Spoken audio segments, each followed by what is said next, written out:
బ్యాంకులను మోసం చేసి పరారీలో ఉన్న వజ్రాల వ్యాపారి మోహల్ చోక్సీని అప్పగించాలని కోరుతూ బెల్జియం ప్రభుత్వానికి కేంద్రం లేఖ రాసింది.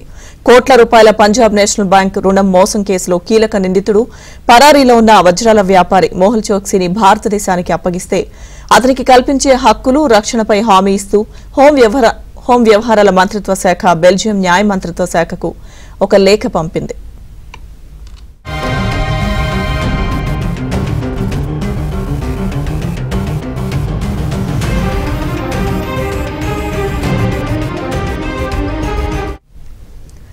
భారత్ అభ్యర్థనతో ఇటీవల మోహల్ చోక్సీని బెల్జియం పోలీసులు అరెస్ట్ చేశారు.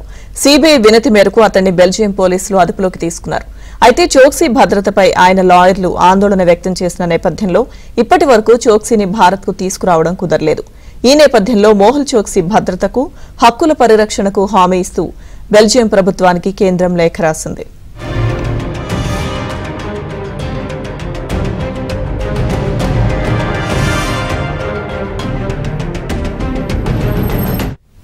ప్రస్తుతం బెల్జియం జైల్లో గడుపుతున్న చోక్సీ క్యాన్సర్ సహా తీవ్ర అనారోగ్య కారణాలతో బాధపడుతున్నారు.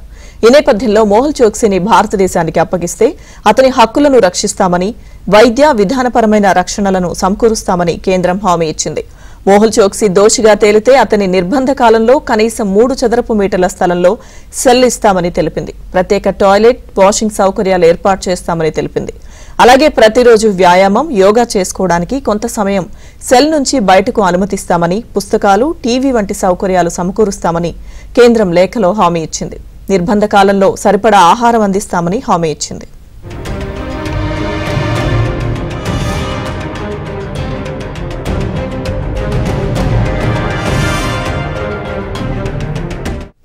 కాగా పంజాబ్ నేషనల్ బ్యాంకుకు 13,500 కోట్లు మోసం చేసినట్లు మోహల్ చోక్సీపై అభియోగాలున్నాయి.